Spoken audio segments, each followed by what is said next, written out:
નમસ્તે.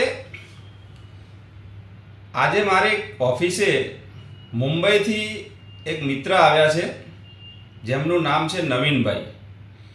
નવીનભાઈનું એવું કહેવું છે કે કચ્છ જિલ્લાના આદિપુર વિસ્તારમાં એક જમીન આવેલી છે. એ જમીન ઉપર અત્યારે એક મોટો પ્રોજેક્ટ આકાર લઈ રહ્યો છે જે લગભગ ગાંધીધામ એરપોર્ટની આજુબાજુમાં છે.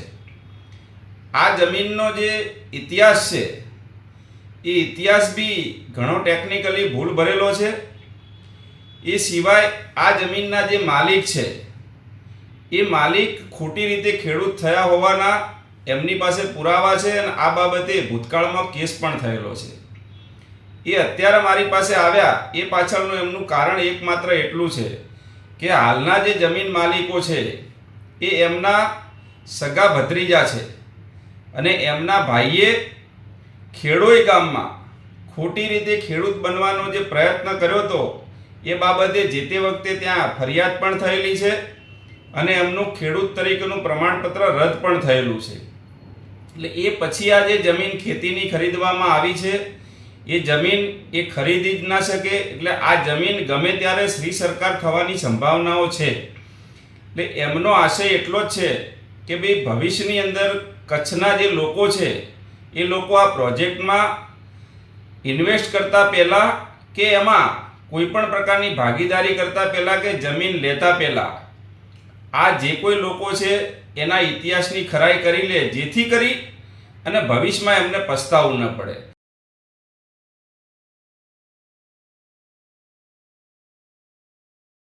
નવીનભાઈ, આપ હવે આવ્યા છો અને આપનું એવું કહેવું છે કે ભાઈ આ જમીનના જે મૂળ માલિક હતા આપના ભાઈ, શું નામ એમનું છે? મહેન્દ્ર રમણીકલાલ રૂપાણી. મહેન્દ્રભાઈ આપના ભાઈ થાય છે અને આપનું એવું કહેવું છે કે આ જમીન એમને જ્યારે ખરીદી ત્યારે પોતે ખેડૂત હતા નહીં અને ખેડોઈની અંદર એમને ખોટું બનાવટી ખેડૂતનું જે રજૂ કર્યું તો એ બાબતે તમારું શું કહેવું છે? તમે એમ કહો છો કે તમારા ફાધરનું પણ ખોટું ડેથ સર્ટિફિકેટ ખોટું નામથી બતાવ્યું, તો એ બાબતે જરા લોકોને બતાવો કે ખરેખર શું છે એમાં. આમાં શું છે કે અમારા ભાઈએ ખેડૂત ખાતેદાર હતા નહીં, એટલે એમણે ખેડોઈ ગામમાં જઈને સર્વે નંબર 718 પૈકી 31 ત્યાંનું દર્શાવી ત્યાં પહેલી ખેડૂત ખાતેદાર થવા ગયા. એટલે ત્યાંના પછી તલાટીએ એ વખતે એમના ઉપર ફોજદારી ગુનો દાખલ કરેલો. એટલે તમારા કહેવા મુજબ તમારી બાપ દાદાની કોઈ જમીન છે નહીં, તમે વારસાઈમાં કોઈ ખેડૂત છો જ નહીં, એટલે તમારું ખાનદાન ખેડૂત જ નથી. ખેડૂત જ નથી.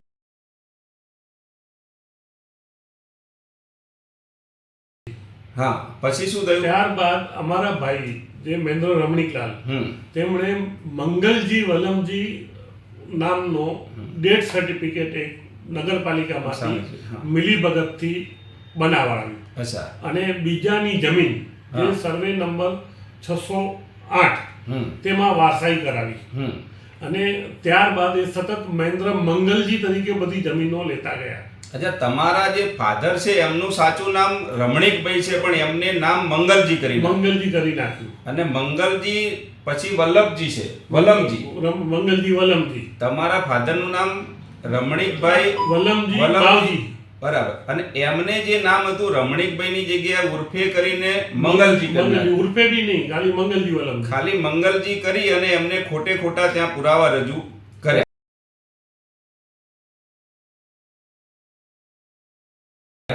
તો આ બાબતે તમારું એવું કહેવું છે કે ભાઈ નગરપાલિકામાંથી પણ ખોટા સર્ટી એમાં શું કહેવા માંગો છો તમે?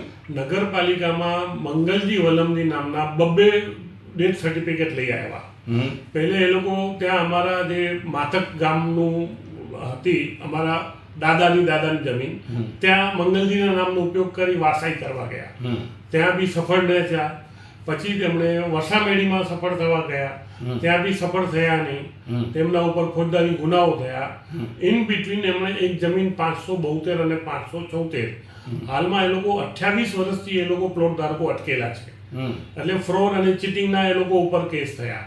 હવે આ નવી 512 પૈકી એક એવી ખેડોઈ ગામના હકપત્ર 7/12 નાખી બિનખેતી કરાવી. જ્યારે મને આ બધું ધ્યાનમાં આવ્યું, મેં કલેક્ટરને પત્રો લખ્યા કે આ જમીનમાં બિનખેતી ખોટી રીતે કરાવી છે. પછી બીજી જમીન પ્રવીણા ડીકે એમણે દફતરે કરી 512 પૈકી એક, અને એમણે મેં કીધું ડેથ સર્ટિફિકેટ બદલાઈ ગયા છે. તો ગાંધીધામ નગરપાલિકામાં મેં પૈસા ભરીને મેં નકલો કાઢી, તો મંગલજી વલમજી નામના 2 વાર ડેથ સર્ટિફિકેટ કોર્ટના ઓર્ડર વગર બદલાવી નાખી. અચ્છા, 2 વાર તમારા કહેવા મુજબ તમારા ફાધરની જે ડેથ સર્ટી છે એમાં ખોટા નામ ઉમેરી દેવામાં આવ્યા. રમણીકલાલની જગ્યાએ મંગલજી કરી નાખ્યું, અને નગરપાલિકાએ આવા સર્ટી ઇસ્યુ બી કરી દીધા.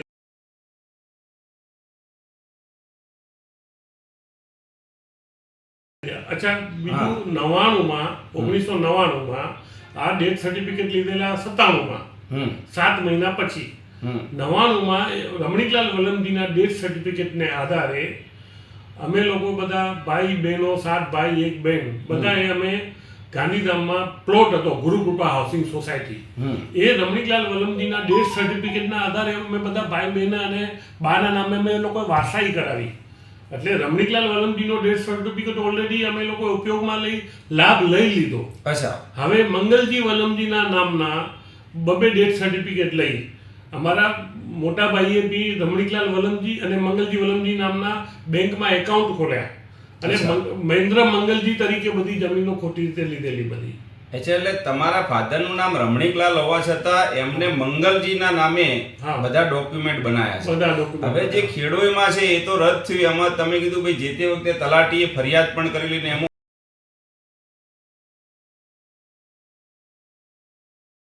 તો આ જમીન પણ ભવિષ્યમાં જ્યારે કેસ ચાલશે ત્યારે કદાચ શ્રી સરકાર થશે તો તમારે એવું કહેવા માંગો છો કે પબ્લિકના હિતમાં તમે આ વસ્તુ લોકોને જણાવી રહ્યા છો કે ભવિષ્યમાં આ વસ્તુ થવાની સંભાવના છે, તો આ બાબતે કોઈએ ત્યાં ખરીદી કરતા પહેલા ચકાસણી કરી લે. તો આ જે પ્રોજેક્ટ બની રહ્યો છે કઈ જગ્યાએ બની રહ્યો છે? એ છે વરસામેડી એરપોર્ટની બાજુમાં 512 પૈકી એક જમીનમાં છે.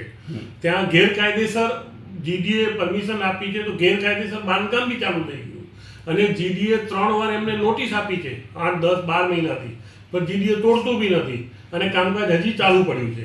અચ્છા, આ જે જમીન છે એ બિનખેતી થઈ છે જે તે વખતે, પણ જ્યારે ખેડૂત તરીકે જ વ્યક્તિ ખોટો છે તો આ જગ્યા ગમે ત્યારે શ્રી સરકાર થશે એવું આપનું કહેવું છે? જી.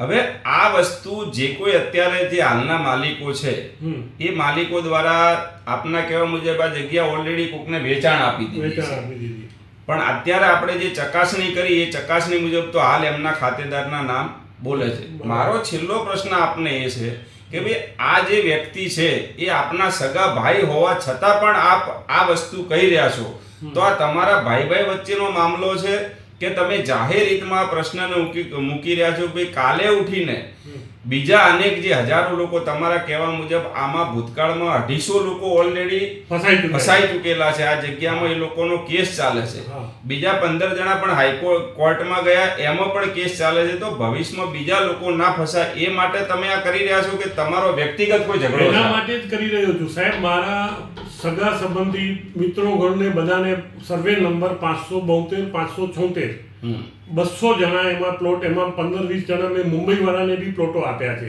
હાલ બિચારા એ લોકો બી કંઈ મજબૂર થઈ ગયા છે, એમને બી કંઈ મળ્યું નથી, ટાઇટલ મળ્યું નથી, પૈસા આપીને ફસાઈ ગયા છે. હવે બીજા નવા લોકો ન ફસાય એની તકેદારી રાખવી બહુ જરૂરી છે. એટલે આ બાબતે તમે સરકારમાં કે કંઈ રજૂઆતો કરી છે? સરકારમાં મેં anti corruption, chief commissioner, chief secretary, CBI, CID crime, DGP, home secretary બધાને રજૂઆત કરી છે. એટલે બધાને રજૂઆત કરી છે કે આ જમીનમાં આ રીતનો પ્રોબ્લેમ છે, તો આ બાબતે કોઈ તપાસ એજન્સીએ કોઈ કામ કરીને રિઝલ્ટ લાવ્યું હોય અથવા તો એ બાબતે કોઈ ઓર્ડર થયો એવું તમારા કઈ ધ્યાનમાં છે? કાંઈ નથી થયું. આખું ફ્રોડ જેને કહેવાય 467, 468 જે જૂની IPC કલમ લાગે એ બધી કલમો લાગે, પણ મેં SP સાહેબને બી પત્રો લખ્યા છે, DGP ને લખ્યા છે, હોમ સેક્રેટરી લખ્યા છે, ચીફ સેક્રેટરી CBI સુધા મેં લેટર લખ્યા છે. એટલે હજી સુધી કોઈ કાર્યવાહી નથી થઈ. આ જમીનનું વેચાણ ચાલુ છે ને ત્યાં ઓલરેડી પ્રોજેક્ટ બી ચાલુ છે. એટલે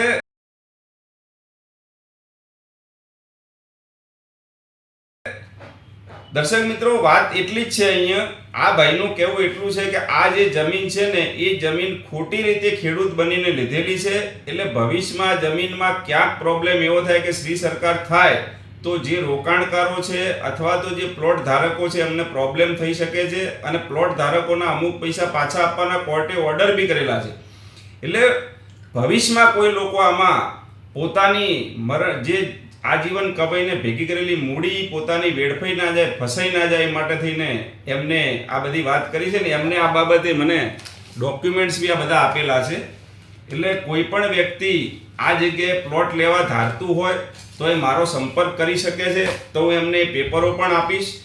આપણો હેતુ એટલો જ માત્ર છે કે કોઈ પણ જગ્યાએ ડેવલપ થાય એનો વાંધો નથી. કોઈ વ્યક્તિ એની પોતાની જમીન કાયદેસર લીધી હોય અને એમાં કંઈ સ્કીમ મૂકે એનોય વાંધો નથી, પણ પોતે ખોટી રીતે ખેડૂત બન્યા છે એનો જ્યારે મેટર ચાલતી હોય એમાં ફરિયાદ થઈ હોય અને એમની આ જમીન જ્યારે શ્રી સરકાર થઈ શકે એવી હોય ત્યારે ચોક્કસ એ જોવું જોઈએ કે ભવિષ્યમાં બીજા કોઈ રોકાણકારો આમાં ફસાય નહીં અને આ બાબતે એમને પણ ભવિષ્યમાં કાયદાકીય લડત ન લડવી પડે એટલો જ માત્ર ઉદ્દેશ છે. નમસ્તે.